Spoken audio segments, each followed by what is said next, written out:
नमस्कार मित्रांनो, V-N-V academy या आपल्या यूट्यूब चॅनलवर मी तुम्हा सर्वांचे परत एकदा स्वागत करतो. द कॉन्स्टिट्यूशन ऑफ इंडिया अर्थातच भारताचे संविधान या लेक्चर सिरीजमध्ये आपण या आधीच्या व्हिडिओमध्ये आर्टिकल 13 याबद्दल विस्तृतपणे चर्चा केलेली आहे. तसंच आर्टिकल 13 सोबतच आपण एक महत्त्वाचा डॉक्ट्रिन, द डॉक्ट्रिन ऑफ सेव्हरेबिलिटी म्हणजेच पृथक्करणाचा सिद्धांत याबद्दलही सविस्तर चर्चा केली होती. अतिशय महत्त्वाचा तो व्हिडिओ आहे. जर तुम्ही चॅनलवर नवीन असाल आणि या आधीचे व्हिडिओ जर तुम्ही पाहिले नसतील तर ते पण तुम्ही पाहू शकता, जेणेकरून तुम्हाला the constitution of India he lecture series सुरुवातीपासून पूर्णपणे पाहायला मिळेल. आजच्या व्हिडिओमध्ये आपण भारतीय संविधानातील भाग 3 म्हणजेच फंडामेंटल राईट्स, मूलभूत हक्क, मूलभूत अधिकार या प्रकरणामधील आर्टिकल 14 अनुच्छेद 14 हे आपण बघणार आहोत. आपल्याला हे माहिती आहे की भारतीय संविधानातील भाग 3 मध्ये वेगवेगळ्या प्रकारचे अधिकार हे नागरिकांना प्रदान केलेले आहेत. यातील काही अधिकार हे फक्त नागरिकांना म्हणजेच सिटिझन्स ऑफ इंडिया यांना दिलेले आहेत. उदाहरणार्थ आर्टिकल 15, 16, 19, 29, 30 म्हणजेच अनुच्छेद 15, 16, 19, 29, 30. तर काही अधिकार हे सर्व लोकांना त्या ठिकाणी दिलेले आहेत, म्हणजेच एनी पर्सन असा उल्लेख आपल्याला त्या कलमांमध्ये दिसून येतो. ते आर्टिकल्स आहेत 14, 20, 21, 22, 27 म्हणजेच अनुच्छेद 14, 20, 21, 22, 27. आणि एनी पर्सन असं आपण ज्यावेळेस म्हणतो त्यामध्ये नॅचरल पर्सन अर्थातच सिटिझन्स, नॉन सिटिझन्स यांचा तर समावेश आहेच, परंतु लिगल पर्सन यांचासुद्धा समावेश त्या ठिकाणी येतो. आणि लिगल पर्सनमध्ये आपल्याला माहिती आहेच की statutory corporation, companies, registered societies इत्यादीचा समावेश त्या ठिकाणी दिसून येतो. आपल्याला हे सुद्धा माहिती आहे की भारतीय संविधानाच्या भाग 3 मध्ये जे वेगवेगळ्या प्रकारचे अधिकार नागरिकांना प्रदान केलेले आहेत ते सुरुवातीला 7 प्रकारचे अधिकार त्या ठिकाणी होते. नंबर 1 राईट टू इक्वॅलिटी म्हणजेच समानतेचा अधिकार, राईट टू फ्रीडम स्वतंत्रतेचा अधिकार, राईट अगेन्स्ट एक्सप्लॉटेशन पिळवणुकीपासून मुक्ततेचा अधिकार, right to freedom of religion धर्म स्वातंत्र्याचा अधिकार, the cultural and educational right सांस्कृतिक व शैक्षणिक अधिकार, दी प्रॉपर्टी राईट्स संपत्तीचा अधिकार आणि दी कॉन्स्टिट्यूशनल रेमेडीज अर्थातच संवैधानिक उपचाराचा अधिकार. तर हे वेगवेगळे 7 प्रकार आपल्याला आधी पाहायला मिळाले, परंतु नंतर प्रॉपर्टी राईट्स म्हणजे संपत्तीचा अधिकार हा भारतीय संविधानाच्या भाग 3 मधून काढून टाकला, त्याला रिपील केलं, निरस्त केलं आणि आता तो आपल्याला आर्टिकल 300A अर्थातच अनुच्छेद 300 क यामध्ये आपल्याला तो संविधानिक अधिकार म्हणून त्या ठिकाणी पाहायला मिळतो. भाग 3 मधील सर्व अधिकार हे घटनेने आपल्याला दिलेले आहेत आणि हे अधिकार आपणाकडून कोणीही हिरावून घेऊ शकत नाही. राज्य म्हणजेच स्टेट हे आपल्याकडून ते काढून घेऊ शकत नाही. परंतु इमर्जन्सी पिरियडमध्ये किंवा आणीबाणीच्या काळात हे अधिकार मात्र निलंबित केले जाऊ शकतात, सस्पेंड होऊ शकतात. त्याला आर्टिकल 20 आणि 21 हे एक्सेप्शन आहे.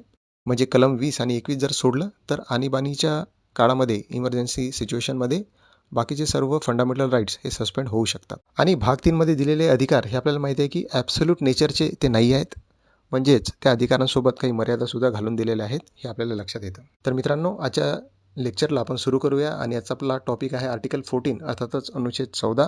आणि आर्टिकल 14 हे नेमका काय आहे ते आपण पाहूया. Article 14 states the state shall not deny to any person equality before the law or the equal protection of the laws within the territory of India. म्हणजेच या ठिकाणी आपल्याला असं दिसून येतं की आर्टिकल 14 याचे प्रामुख्याने 2 भाग आहेत. पहिल्या भागामध्ये आपल्याला असं दिसतं की इक्वॅलिटी बिफोर लॉ म्हणजेच कायद्यासमोर समानता. तसंच दुसऱ्या भागात आपल्याला दिसतं की equal protection of the laws within the territory of India म्हणजेच भारताच्या हद्दीत कायद्याचे समान संरक्षण. तर आर्टिकल 14चा जो पहिला भाग आहे, first aspect, it's about the equality before the laws म्हणजेच कायद्यासमोर समानता. इक्वॅलिटी बिफोर लॉ ही कन्सेप्ट ही आपण ब्रिटिश कॉन्स्टिट्यूशनच्या प्रेरणेने आपण समाविष्ट केलेली आहे. इक्वॅलिटी बिफोर लॉ म्हणजे हे तत्त्व आपल्याला माहिती आहे की रूल ऑफ लॉ म्हणजेच कायद्याचे राज्य या संकल्पनेशी निगडीत आहे. रूल ऑफ लॉ हे आपल्या भारतीय संविधानाचं एक बेसिक फीचर आहे.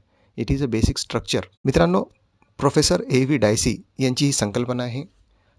Professor A.V. डायसी हे ब्रिटिश स्कॉलर आहेत, ब्रिटिश घटनातज्ञ आहेत. त्यांनी एक बुक लिहिलं द कॉन्स्टिट्यूशन ऑफ इंग्लंड आणि यामध्ये त्यांनी रूल ऑफ लॉ याची व्याख्या केलेली आहे. यामध्ये असं सांगितलं की रूल ऑफ लॉ अर्थातच कायद्याचे राज्य म्हणजेच कायदा हा सर्वश्रेष्ठ असणार, द सुप्रिमसी ऑफ लॉ असं त्या ठिकाणी ते मेन्शन करतात.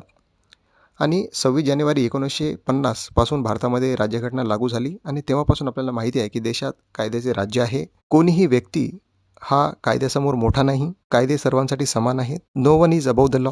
No any privileged class is there. The absence of privilege class म्हणजेच कोणालाही काही वेगळे अधिकार त्या ठिकाणी नसणार. सर्व लोक कायद्याच्या दृष्टीने समान आहेत. आर्टिकल 14चा जो फर्स्ट ॲस्पेक्ट आहे, पहिला भाग आहे, त्यामध्ये आपल्याला निगेटिव्ह अप्रोच या ठिकाणी दिसून येतो. म्हणजेच स्टेट शॅल नॉट डिनाय अशी एक नकारात्मक प्रावधान, नकारात्मक प्रोव्हिजन या ठिकाणी आपल्याला दिसून येते. म्हणजेच राज्य कोणत्याही व्यक्तीला समानतेचा अधिकार नाकारणार नाही, असे शब्द या ठिकाणी आपल्याला दिसून येतात. म्हणूनच आर्टिकल 14चा हा जो पहिला ॲस्पेक्ट आहे, याच्यामध्ये आपल्याला निगेटिव्ह अप्रोच दिसून येतो. तसंच आर्टिकल 14चा जो दुसरा भाग आहे, त्यामध्ये सांगितलं आहे की equal protection of the laws within the territory of India.